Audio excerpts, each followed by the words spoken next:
This book is called The Day the Crayons Quit and is a favourite of many children all over the world.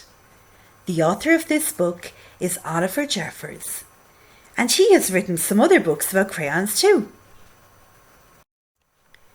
Let's have a look at the blurb of the book. The battle lines have been drawn. Well, that sounds a bit mysterious. And those crayons don't look too happy, do they?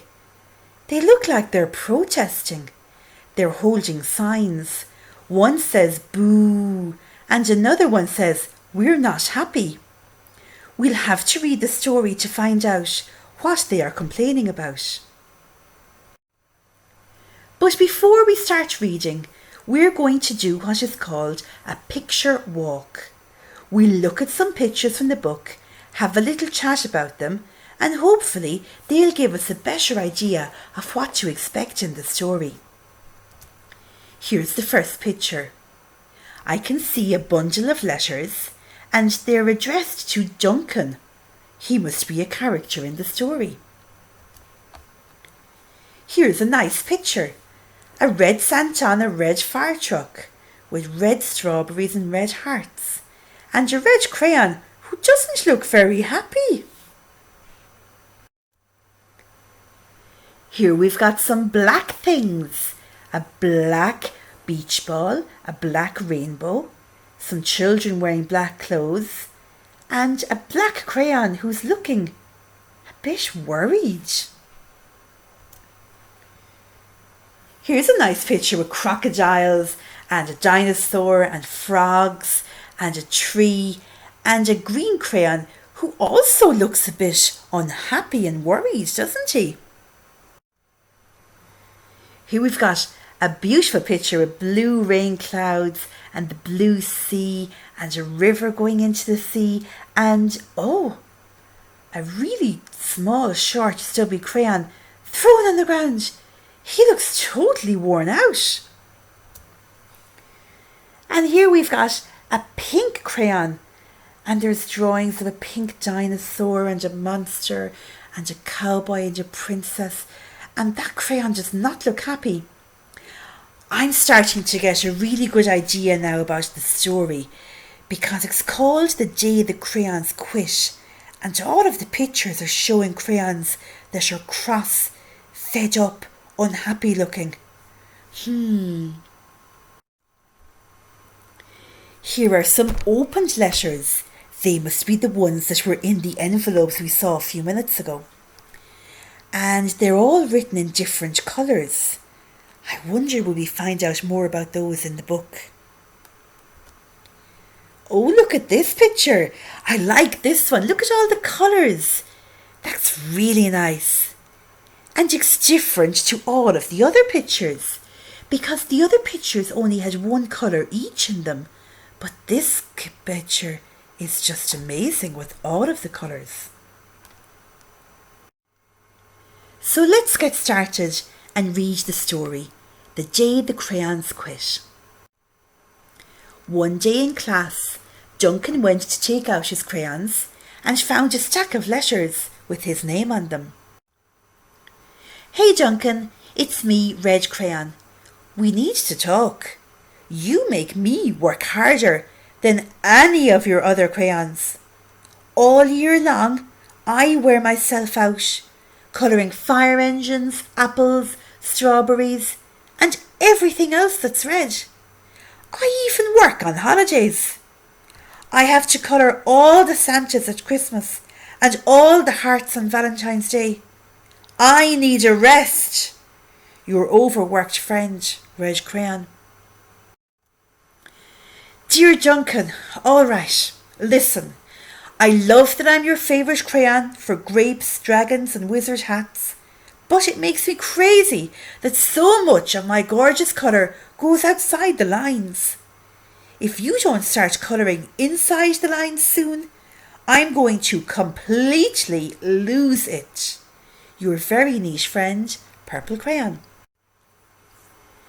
Dear Duncan, I'm tired of being called light brown or dark tan, because I'm neither. I am beige and I am proud. I'm also tired of being second place to Mr. Brown Crayon. It's not fair that Brown gets all the bears, ponies and puppies, while the only things I get are turkey dinners, if I'm lucky, and wheat. And let's be honest, when was the last time you saw a kid excited about colouring wheat? Your beige friend, Beige Crayon. Duncan, Grey Crayon here. You're killing me.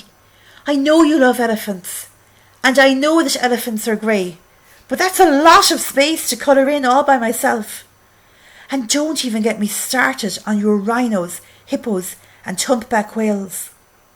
You know how tired I am after handling one of those?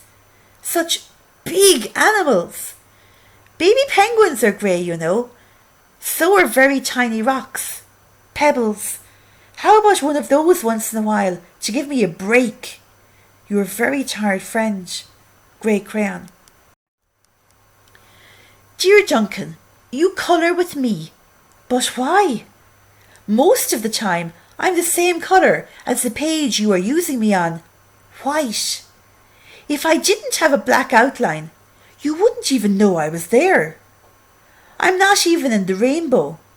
I'm only used to colour snow, or to fill in empty space between other things, and it leaves me feeling, well, empty.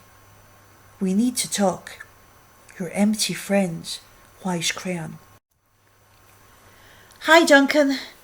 I hate being used to draw the outline of things that are coloured in by other colours, all of which think they're brighter than me.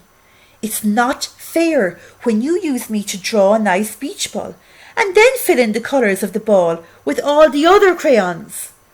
How about a black beach ball sometime? Is that too much to ask? Your friend, Black Crayon. Dear Duncan, as Green Crayon, I am writing for 2 reasons. One is to say that I like my work. Loads of crocodiles, trees, dinosaurs and frogs. I have no problems and wish to congratulate you on a very successful Colouring Things Green career so far. The second reason I write is for my friends Yellow Crayon and Orange Crayon, who are no longer speaking to each other. Both crayons feel they should be the colour of the sun. Please settle this soon, because they're driving the rest of us crazy. Your happy friend, Green Crayon. Dear Duncan, Yellow Crayon here. I need you to tell Orange Crayon that I am the colour of the sun. I wish to tell him, but we are no longer speaking. And I can prove I'm the colour of the sun too. Last Tuesday, you used me to colour in the sun in your Happy Farm colouring book. In case you've forgotten, it's on page 7. You can't miss me. I'm shining down brilliantly on a field of yellow corn.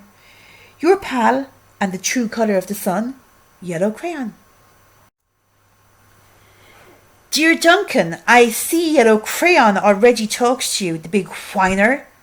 Anyway, could you please tell Mr. Tattletale that he is not the colour of the sun? I would, but we are no longer speaking. We both know I am clearly the colour of the sun, because on Thursday you used me to colour the sun on both the Monkey Island and the Meet the Zookeeper pages in your Day at the Zoo colouring book. Aren't you glad I'm here? Ha ha! Your pal and the real colour of the sun, Orange Crayon. Dear Duncan, it has been great being your favourite colour this past year, and the year before, and the year before that. I have really enjoyed all those oceans, lakes, rivers, raindrops, rain clouds and clear skies. But the bad news is that I am so short and stubby, I can't even see over the railing in the crayon box anymore. I need a break. Your very stubby friend, Blue Crayon.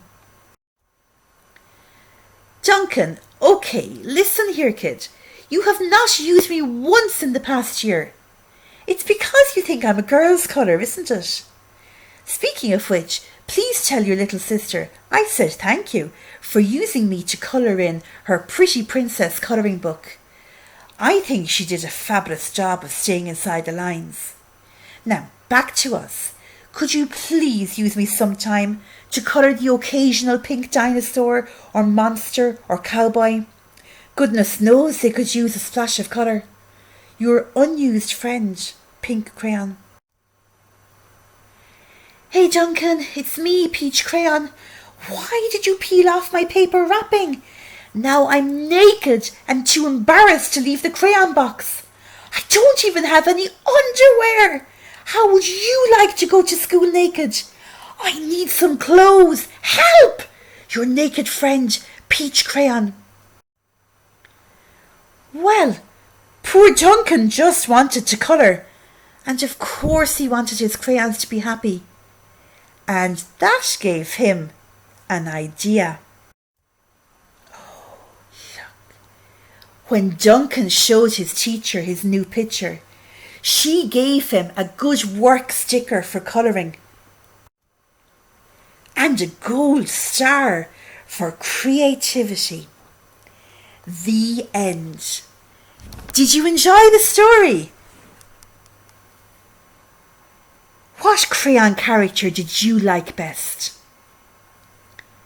I think I liked green best. Remember, he was worried about orange and yellow fighting.